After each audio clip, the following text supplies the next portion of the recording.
Hello everyone. आज का जो टॉपिक रहेगा ना वो रहेगा फुल इन्फिनेटिव यानी कि टू प्लस वर्ब की फर्स्ट फॉर्म इसमें और जिरंड यानी कि वर्ब की फर्स्ट फॉर्म में आईएनजी लग जाता है। तो इन दोनों में क्या डिफरेंस होता है, क्या अंतर होता है। दोनों ही नॉन फाइनाइट वर्ब्स हैं, तो इसमें डिफरेंस को समझने की कोशिश करते हैं। तो चलिए इस टेबल के थ्रू यहाँ पर देखें, एक तरफ मैंने फुल इन्फिनेटिव को मेंशन किया है, दूसरी तरफ यहाँ पर जिरंड है।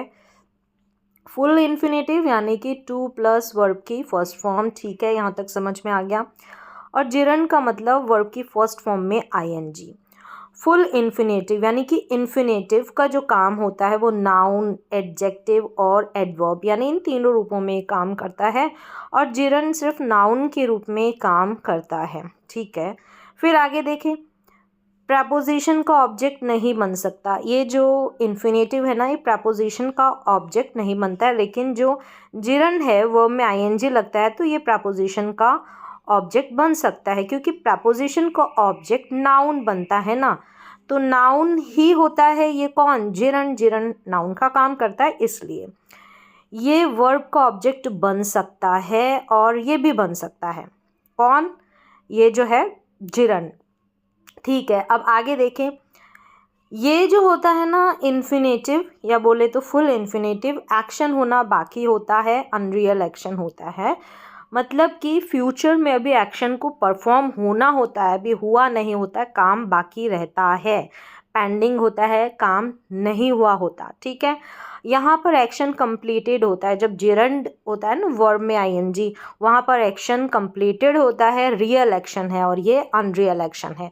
और बोले तो इतना सा समझ ले कि इन्फिनेटिव में काम होना बाकी रहता है और जिरंड में काम जो है कंप्लीटेड रहता है।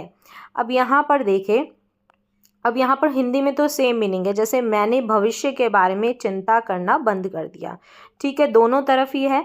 I stopped to worry about the future, तो यहाँ पर मैंने बंद कर दिया। ये जो टू वरी लिखा है, चिंता करना यानी फ्यूचर के बारे में, तो यहाँ पर तो अभी चिंता करना बाकी है, अभी यहाँ पर ये चीज़ हुई नहीं है चिंता करने वाली बात, यहाँ पर अभी एक्शन होना बाकी है, ठीक है। आई स्टॉप्ड वरिंग, जब यहाँ पर वरिंग आ गया है तो यहाँ पर है कि ये जो वरी चिंता करने का जो विषय है, ये जो है ना पहले ऑलरेडी घटित है, ये हो चुका रहता है, ठीक है। तो यहाँ पर ऐसा नहीं है कि इसको पहले ये चिंता करना पहले हुआ नहीं है, ये कंप्लीटेड होता है, हो रखा होता है, लेकिन अब आगे बंद कर दिया है। लेकिन यहाँ पर ऐसा नहीं है कि ये काम होना चिंता करने वाला बाकी है, लेकिन इन्फिनेटिव में ऐसा है।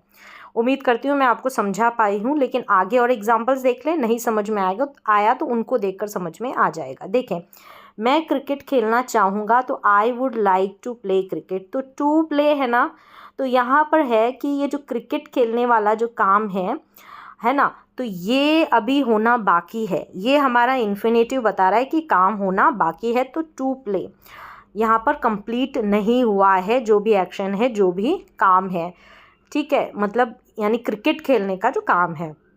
मुझे क्रिकेट खेलना पसंद है, तो यहाँ पर आई लाइक प्लेइंग क्रिकेट, तो यहाँ पर प्लेइंग है मतलब कि ये जिरंड है, तो इसका मतलब है कि मैं क्रिकेट जो है पहले से खेलता आ रहा हूँ, या मैं क्रिकेट पहले से खेलती आ रही हूँ, तो मुझे पसंद है, तो ये एक्शन कंप्लीटेड है। ऐसा तो नहीं है कि अभी जो क्रिकेट का खेलने का काम बाकी है या कभी खेला नहीं, यहाँ पर तो है कंप्लीटेड है कि मैं खेलता आ रहा हूँ, आगे भी खेलूँगा और मुझे पसंद है। लेकिन यहाँ पर टू प्ले है, अभी काम होना बाकी है, ऐसा है, यहाँ पर सेंस ऐसा निकलता है। फिर आगे देखें, मुझे वहाँ जाने की उम्मीद है, और यहाँ पर भी मुझे वहाँ जाने की उम्मीद है यानी कि होप है। यहाँ पर उम्मीद नहीं आएगी, देखिए यहाँ पर डिफरेंस है दोनों में, यहाँ पर सेम ले लिया है नहीं, यहाँ पर तो होप वाला है और यहाँ पर है लव यानी मुझे पसंद है, लव बोलें, ठीक है, लाइक बोलें। I hope to go there, तो यहाँ पर आई होप मुझे आशा है, टू गो देयर मुझे वहाँ जाने की उम्मीद है, मतलब कि टू गो अभी मैं गई नहीं हूँ वहाँ जाना अभी बाकी है। अब यहाँ पर है कि आई लव गोइंग देयर, मतलब वहाँ जाना मुझे बहुत पसंद आता है। अच्छा लगता है। तो आई लव मुझे पसंद है, गोइंग तो यहाँ पर ये है कि कंप्लीटेड, देयर या कोई प्लेस है वहाँ पर मैं पहले से जाती आई हूँ और मुझे वहाँ जाना पसंद है। कंप्लीटेड है, उस चीज़ को मैंने जो है एक्सपीरियंस कर रखा, उसको एंजॉय कर रखा है ऑलरेडी, वहाँ पर उस चीज़ का अनुभव मैंने ले रखा है। तो ये बोलता है जिरंड कंप्लीटेड एक्शन। तो इस तरीके से ये जिरंड और बेयर फुल इन्फिनेटिव, बेयर नहीं फुल इन्फिनेटिव या इन्फिनेटिव बोल सकते हैं। बेयर है तो वहाँ पर तो टू लगेगा नहीं, ठीक है। अब आगे देखें, रिफ्यूज़, जैसे ये है ना, रिफ्यूज़ हो गया, फॉरबिड हो गया, डिक्लाइन हो गया, यहाँ पर तो है जो है इन्फिनेटिव का यूज़ होता है टू प्लस वर्ब की फर्स्ट फॉर्म। अब जैसे हेट, डिसलाइक, कोई चीज़ को हम हेट करते हैं, डिसलाइक करते हैं, पहले हमने उसका अनुभव एक्सपीरियंस ले रखा होता है, ठीक है, वो कंप्लीटेड होता है, इसलिए यहाँ पर ऐसी इन वर्ब्स के साथ, और भी ऐसी वर्ब्स की लिस्ट है, इनके साथ क्या आता है, जिरंड आता है, ठीक है। अब देखें, एक और कन्फ्यूज़न रहता है कि जैसे ये saw, here, observe, watch, notice, ऐसे कुछ वर्ब्स होती है जिनमें जो है इन्फिनेटिव भी आता है और जिरंड भी आता है। यानी यहाँ पर इन्फिनेटिव जो आता है, बेयर इन्फिनेटिव आता है यहाँ पर, ठीक है, इन वर्ब्स के साथ। और यहाँ पर टू नहीं लगा रहता, बेयर रहता है, यानी टू जो है वो ऐड नहीं रहता है, यही है बेयर इन्फिनेटिव। देखें, मैंने उसे तैरते देखा और मैंने उसे तैरते देखा, दोनों सेम है, ठीक है। हिंदी के सेंटेंसेस यहाँ पर है कि आई सॉ हिम स्विम, तो यहाँ पर ये जो स्विम है ना, ये बेयर इन्फिनेटिव है, टू स्विम नहीं लगाएंगे, हम स्विम ही लिखेंगे, ठीक है, इस हिम ऑब्जेक्ट के बाद में। अब यहाँ पर है आई सॉ हिम स्विमिंग, तो यहाँ पर देखिए स्विम है, यहाँ पर स्विमिंग है, मतलब कि शुरू से लेकर अंत तक कोई एक्शन को परफॉर्म होता हुआ देखा है, तो यहाँ पर जो है बेयर इन्फिनेटिव यानी स्विम आया है।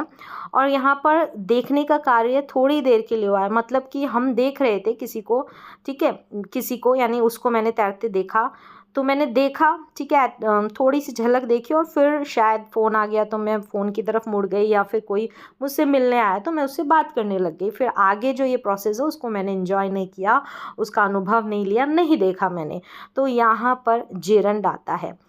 यानी स्विमिंग होना शुरू से लेके अंत तक पूरा देखा है तो बेयर इन्फिनेटिव स्विम आ गया, और शुरू से लेके अंत तक नहीं देखा, बीच में ही रुक गया, कोई आपका काम आ गया, तो यहाँ पर जिरंड आ गया।